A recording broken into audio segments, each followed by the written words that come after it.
You know, for the longest time, I would have told you Khamzat Chimaev has the same chances of beating Robert Whittaker as Bedtime MMA does at doing a better Zhang Weili impression than me. It's just not very likely. Like, that's my thing. That's what I do. I do Zhang Weili impressions. Once my dad called me and I answered the phone pretending to be Zhang Weili, and he thought I was retarded. And again, I think, you know, Khamzat Chimaev in the past, I would have told you he does not have a good shot of beating Robert Whittaker. But is that because he doesn't have elite skills? No, not at all. I mean, he absolutely does. Look, it doesn't matter that the fight was on a week's notice. Very, very few human beings can do this to Kamaru Usman, and Khamzat was able to do it. The problem is, Khamzat would go balls to the wall. He would save zero energy for the swim back. He would go at you as physically hard as he can round one. And look, it is terrifying, but if you are able to survive, which, you know, for example, Usman was able to survive. It was close, but he was able to survive. And now Khamzat is kind of fucked rounds 2 and 3. And, you know, this kind of maniac approach to fighting really started catching up to him when it came to training. You know, Khamzat spent the majority of his career overtraining, and because of that, his immune system would be down. He would get the sniffles, and all of a sudden he's bedridden. But we've learned that Khamzat Chimaev has completely overhauled his camp for this fight against Robert Whittaker. He is going to be focusing on not overtraining. He's going to be focusing on creating a good, intelligent game plan. And that all of a sudden makes things very, very interesting. This all of a sudden is a very different fight. And now, you know, instead of just guessing, you know, is Khamzat Chimaev going to sprint as hard as he can from the start of this fight? And can Robert Whittaker survive that round one onslaught?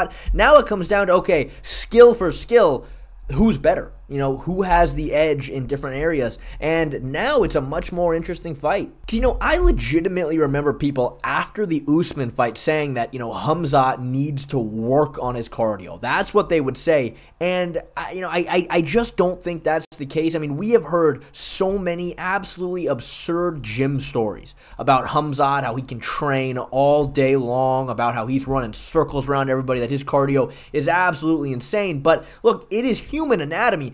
If you are going to sprint as hard as you cannot keep that up for prolonged periods of time.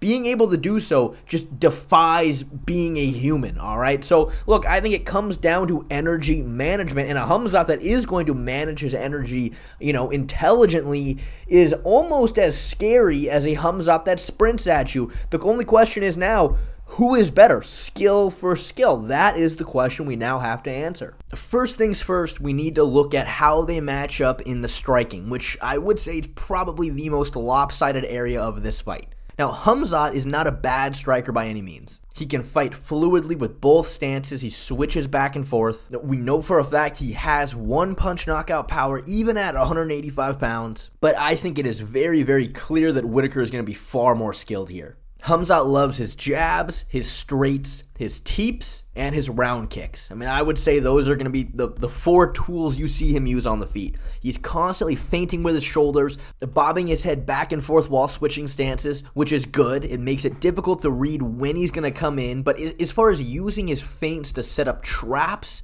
you know, it's not something he really does. At least not very frequently. But there was one sequence I really liked from him in the Usman fight. He kept trying to set up his straight backhand to a high kick, which is exactly what Leon set Usman up with. And the other tool that can really aid Khamzat here is his straight shots, as I mentioned. We've seen him, he dropped Gilbert Burns with a jab because he caught him right as he was moving in. He dropped Jared Mearshart with a right hand. And of course, because Whittaker utilizes the blitz, that is the perfect opportunity to catch him with a straight shot as he's moving in. I mean, that is how Dricus was able to drop Whittaker and eventually finish him. And Khamzat has shown to have very good timing. There was a very brief moment in the Usman fight where right as Usman moves in, he times a really good short elbow. So we know Khamzat is capable of timing his opponent as they're moving in. And let's not forget the time that Darren Till dropped Robert Whittaker with that pretty much exact same sequence, a short elbow right as he was coming in. But the issue here for me, when you look at Khamzat on the feet against someone like Robert Whittaker, is Khamzat himself is very susceptible to straight shots. Defensively, he doesn't use a ton of head movement. He likes to answer the phone and then turn into you to block the shot. And what we saw from the fight with Usman and his fight with Gilbert, he was susceptible to the straight right and the jab. Well, Whittaker's jab is the basis for his entire game on the feet. He'll duck his head down, move in with the jab, and once he starts catching you with the jab, he'll start timing right hands, he'll start timing his 1-2 high kick he's very famous for. He'll switch it up and enter with a lead left hook instead of the jab, and I just think overall, Khamzat defensively is the issue. We know he's capable of being very dangerous offensively, but he is hittable, and I think Whittaker is going to be the best striker he's ever faced. And from what we've seen of Khamzat on the feet, the way he covers up, he's going to be very susceptible to Whittaker's jab, and that can give him some big problems. The other big potential issue I see here for Khamzat is the leg kicks. Now, Whittaker himself isn't necessarily known for his leg kicks, but I have never seen Khamzat defend one very well. Now, he usually gets around this because of the fact that most of his fights end very quickly and aren't really on the feet. But the two that were, Burns and Usman, they landed every single leg kick they threw. I mean, Khamzat stands very tall, and he has a slightly bladed stance. Whittaker really targeted the leg kicks against Darren Till, and he had a lot of success with it, despite the fact that Darren was standing southpaw. A bit more basic, hard to step on. Yeah, where your leg? It's hard to stand properly on my leg. Okay. It's gone. Okay.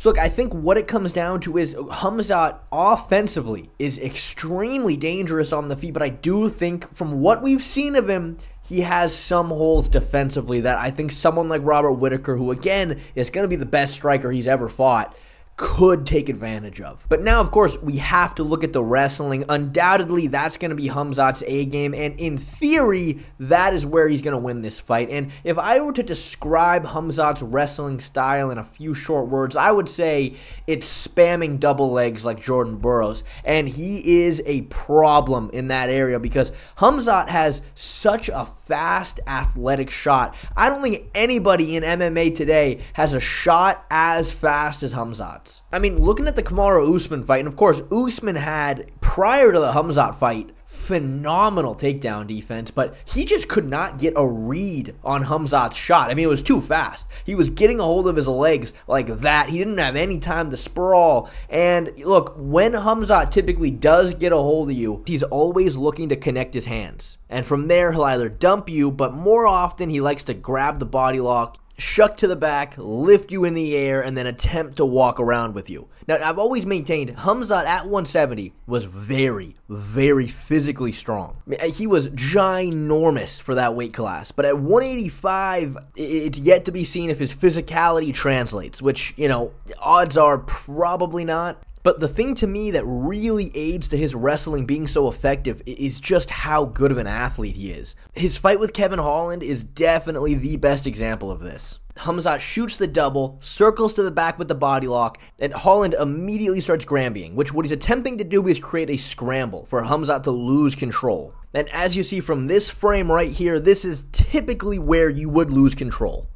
But look at how Khamzat practically cartwheels himself back over the top while still holding on to Holland's body. I mean, that is just 100% ridiculous core strength. But if Chimaev cannot connect his hands off the double leg, he settles for the single. And from there, he likes to lift the leg up and look for trips. Again, when he's fighting welterweights, this can work really well because at the end of the day, lifting that leg up, really hiking it up, that is just dependent on how strong you are. And I think a great parallel is when Gilbert Burns shot a single leg on Khamzat, he could not lift his leg. I mean, the size and the strength difference there was too big. So now looking at Robert Whittaker, you know, he is going to be a lot bigger than the welterweights Khamzat has faced prior, but he's not quite Yoel Romero, Paulo Costa in terms of size. So I wouldn't assert there should be a huge strength disparity here, so just to be safe, we're going to have to look at Whittaker just for what he's got, purely skill for skill. And one aspect of his game that really helps him out against blast doubles is the fact that he keeps both his hands down.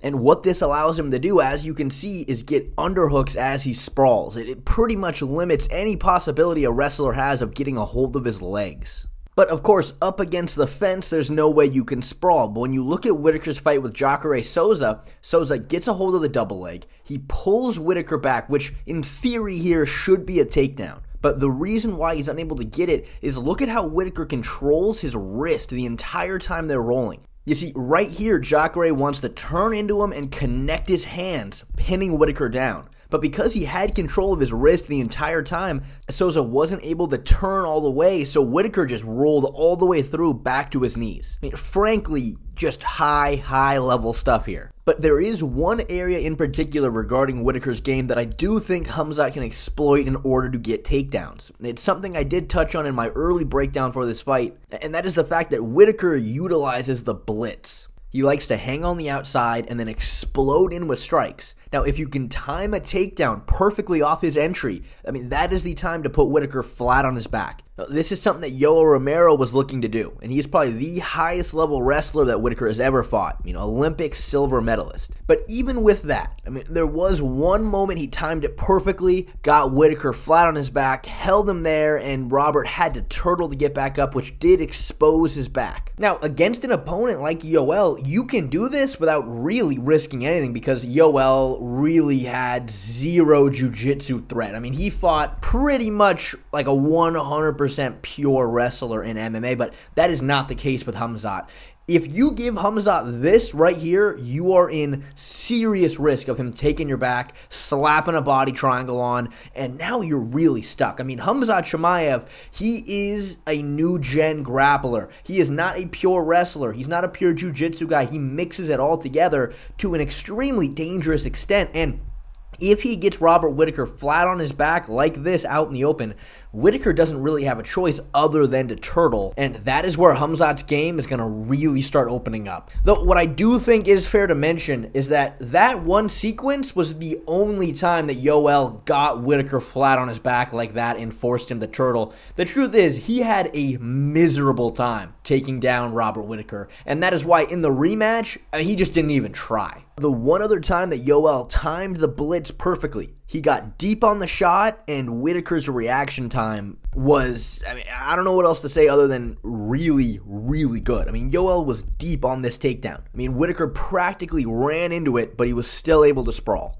So look, there's no way around it. When we're looking just purely at the wrestling, this is going to be tough for Khamzat. When you look just at the mechanics of freestyle wrestling, Robert Whittaker is pretty much as solid as you can be in MMA.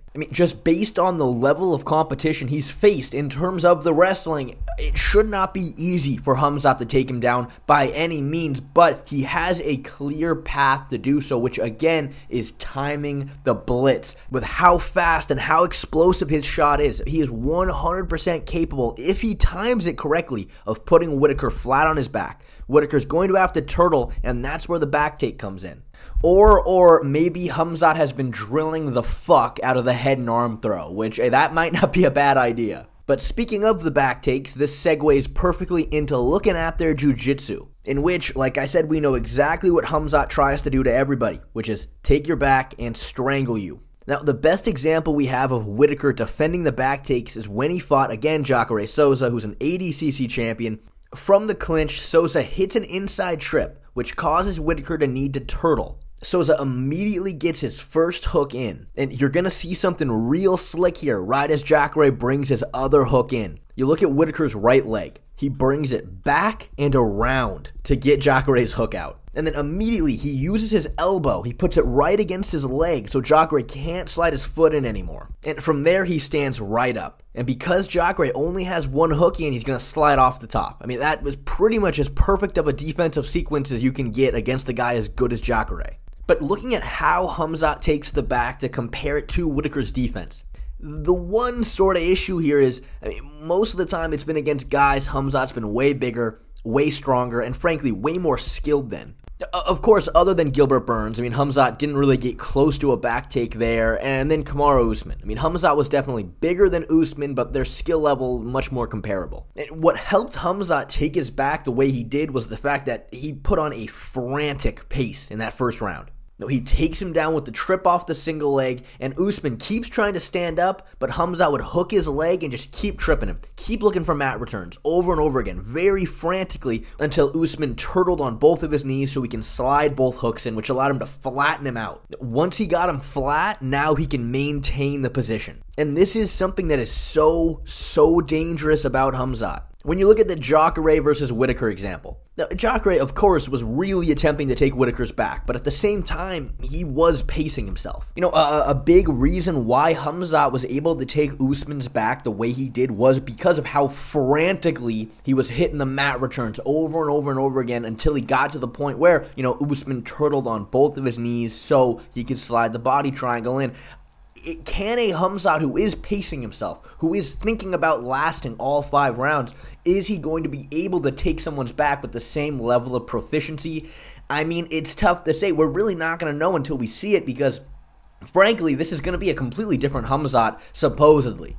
So, I mean, look, I think, again, there's going to be a lot of question marks here with this fight, but I do see a path to victory for Khamzat. It's going to come from timing Whittaker's blitz, whether that be land a jab right as he's moving in, or a right hand, or timing a takedown. I think that's where it's going to come from. But, I mean, if Khamzat can't execute that, I do think Whittaker is all around more skilled. I think he's going to be the far better striker. I think his pure wrestling, while not being as good as Khamzat's, could be good enough just to survive. And if the fight is going to go to a decision, to me, you kind of got to lean towards Whittaker. But again, a lot of question marks. You know, we've really never seen a Khamzat try to pace himself for 5 rounds. So, I mean, this fight is going to tell us a lot. But until then, again, it's a bit up in the air.